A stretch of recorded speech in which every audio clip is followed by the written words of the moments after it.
नमस्कार। यतिखेर हामी तपाईहरुमाझ दुःखद खबर लिएर उपस्थित भएका छौं। केही समय अगाडि चाहिँ पानी परेको थियो। पानी सँगसँगै चट्याङ ले लागेर एकजना महिलाको निधन भएको छ। हामी यो स्थलमा उपस्थित भएर तपाईहरुलाई यहाँको दृश्य देखाउँदै छौं।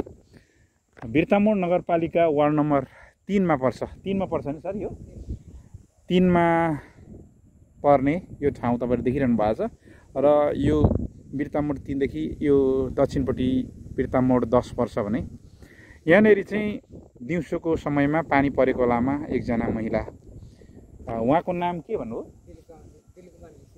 दिलकुमारी ऋषि, लगभग 25-26 वर्षको हुनुहुन्थ्यो होला हैन? उहाँको चाहिँ चट्याङले लागेर मृत्यु भएको स्थान यही हो, भर्खरै केही समय अगाडि। र यतिखेर चाहिँ उहाँलाई हस्पिटल लगिएको छ।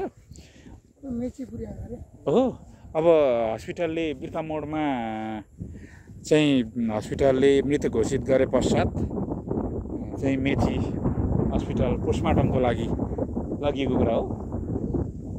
र त्यस्तो छ। र यस्तो देखिन्छ यहाँको दृश्य।